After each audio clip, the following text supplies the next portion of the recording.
It's your boy Black OG, or is my oh wait, I forgot that's not my YouTube name anymore. Fuck. Yo. You know what? It's your boy Black OG, or as my YouTube formerly used to say, Black OG Jesus. Now then, I'm so stupid.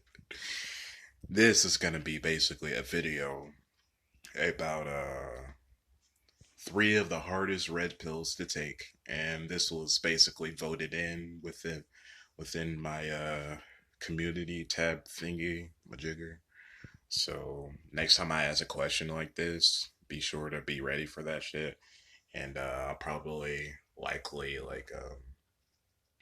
show what it looks like, or like right here. All right, but anyways, this is the hardest freaking things, or the hardest red pills, at least in my opinion. Your opinion might be different or similar, or our opinions might not even be close at all. So shoot, I'll certainly be interested in hearing your opinions on the hardest red pills to take, because for every man, and I guess woman, I guess, but it's gonna be different. All right, so let's. Alrighty. So got my notes with me, and basically, huh, I wrote down an extra for you guys, but I'm sure you guys won't mind. But anyways, and these are not in any particular order, but the ones that were the hardest, like I'll tell you which ones or which one it is. All right. So, women not loving you for who you are. I think honestly that was one of the honestly it wasn't one of the hardest red pills. It just wasn't really hard to take at all. But it still sucked, and it still doesn't mean that I like that red pill regardless, but it doesn't matter. I just hate that females will only like you for what you freaking provide, and not who you truly are, you know what I'm saying? But that's nothing really compared to the other ones on the list. But yeah, like I said, women not loving you for who you are, they just love you for what you do. And all right, next one. Now, gosh, uh, yeah, might as well. So this was honestly the hardest red pill for me to take, or at least the second hardest. But the thought of not having kids, like knowing, like me, I discovered the red pill in the year 2017, February the 2nd. It's pretty crazy that I can freaking remember the exact day, the exact month, year, and it was freaking in the morning too. It's crazy that I can freaking remember the exact day that I discovered the red pill slash MGTOW, but I can't even remember three meals that I ate, like three different meals that I ate like a week ago. That's kind of sad. But then again, now that I think about it, the red pill has been way more important to me than honestly anything than the last 3 years. Because, like I said, like I've said in previous videos, I honestly don't know if I would be alive today, because I got tired of being single, got tired of being lonely, and got tired of being rejected for the most dumbest of things. Uh, Back in my days when I was a freaking monkey simp. You see that guy right there? Yeah, that's the monkey simp me without dreadlocks. But yeah, I think that was me in 2016, or January of 2017. Wow, so much has so much time has gone by since then. So much things have been learned since then. Jesus Christ. But yeah, man, I'd say in in the top two, that was certainly one of the hardest red pills for me to take, is the thought that I might not have kids with an actual woman, or that I might be freaking lonesome. Because I just remember being like, I've been, shoot, imagining wanting kids or being a great dad, or somehow learning how to become an even greater father than my father. Uh, and he's pretty fucking awesome. He's a Tyrone, of course. But what was I saying?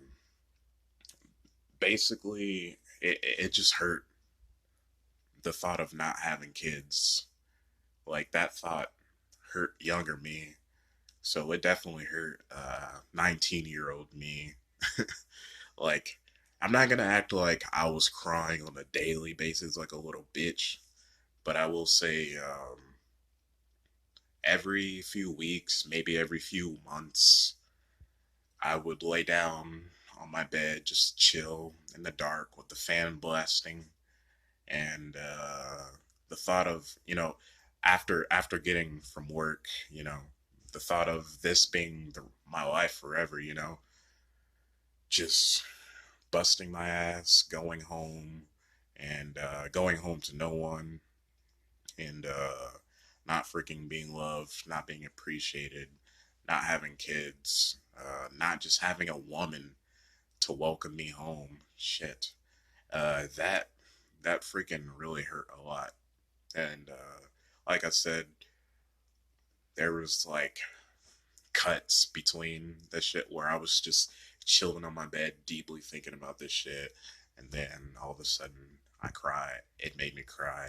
I'd say I cried about like 5 to 6 different times for that numbness, that pain, that sadness of not having kids to go away.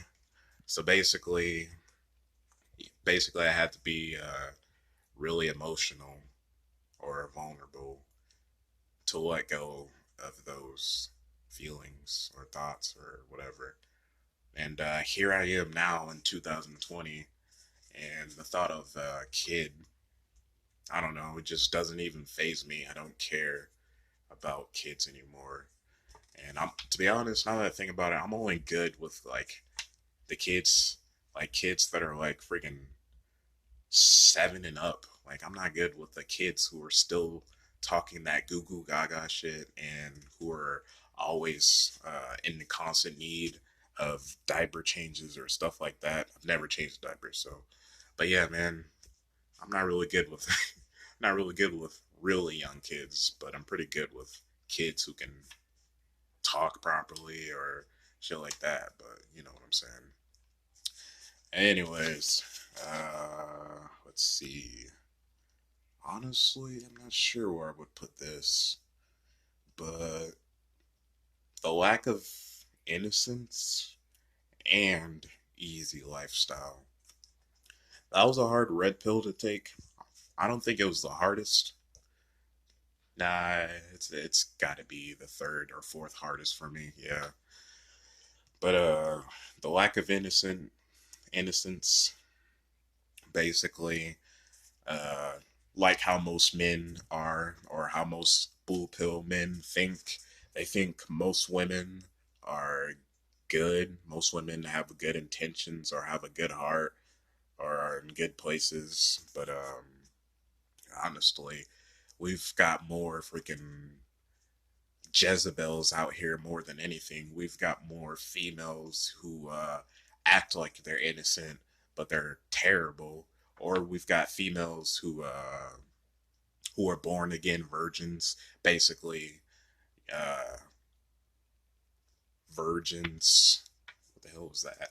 Virgins, virgins who are actually have a body count of like 10, 15. Honestly, those are small numbers. More like 30, 50, 97, 200 penises. But yeah, I think that was a hard red pill to take. But honestly, I didn't have to cry over it, nor did I have to freaking. Well, yeah, I didn't have to cry over it. But honestly, it just took like a week or two. Now that I think about it, it was hashtag me too when things started up, when that BS started. Hashtag me too is was one of the things that made me see that women aren't all innocent, because you have all these females who were falsely claiming um, that men did X, Y, and Z, and then with no evidence, no proof, no actual physical contact, but then the man still gets destroyed, and these females just it's just disgusting to me. And I will actually want you to hold up. I'll be right back. Alrighty, now if I'm not mistaken, sorry, this seems sweaty. I'm getting a little hot, but one of the freaking females who started or went joined the wave of freaking the Me Too movement was Asia Art. So yeah, I was right. Me Too leader. Hold on, let me show you guys. I literally just typed in her name. Hope you can see it. Bam, bam. All right. Who literally says that she was one of the Me Too leaders. But one thing I was tripping off about when I freaking found this out is I looked up Asia Argento, looked up freaking one of the movies she was in. Turns out she was in the movie XXX. And no, I'm not talking about a porno. I'm talking about like the XXX movie starring freaking Vin Diesel. Where I remember watching that movie so many times as a freaking kid, and she was one of the freaking hot females in that video or in that movie, and I was so obsessed with her as a kid, like an 8-year old. And point is, what I'm trying to say is, this woman, Asia Argento, the hypocrite, she basically said Weinstein sexually assaulted him, and then not to mention the irony, but she had sex with an underage boy, and there's nothing that's happening to her. No prison, no mob of angry feminists who demand equality, none of that BS. So yeah, literally, she has sex with a 32, no, not 32. She has sex with a 17 or 16-year-old boy when she was at the age of like 32. And now she's like she's 44 years old. And I even made a video about it. It's literally called MGTOW, the pedophile, Asia Argento struggling to rebuild herself, hashtag lock her up. I don't even remember what that was about, to be honest, the video that I made, but I don't know if you can see it, but there it is. Bam, bam. Hopefully you should see it. But yeah, I just thought it was freaking funny that she's, never mind, man. Back to the actual video. Now, this would technically be considered part of the lack of innocence, but the easy lifestyle. You know, I always thought females, because, you know, that's what I've been told by men and women in the past, that females have a harder life than freaking men do, which is exactly far from the truth. It is completely opposite. Men live on you will not survive difficulty, while women live on creative easy mode.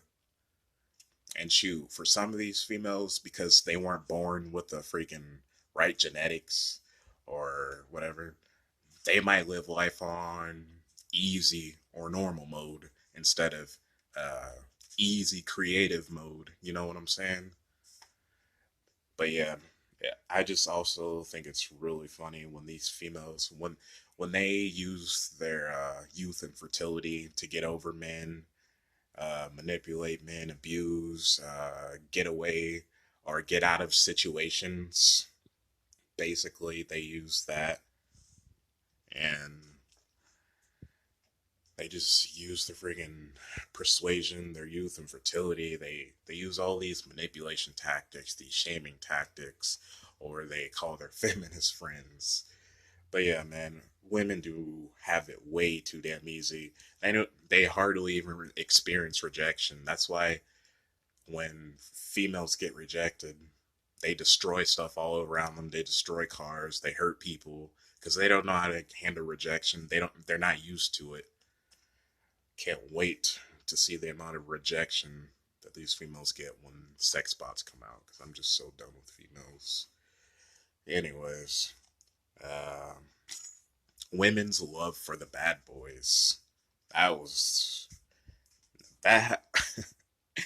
That easily has to be top two. That easily has to be top two for me. Oh my gosh. Women's love for the bad boys. Something I never understood as a nice guy.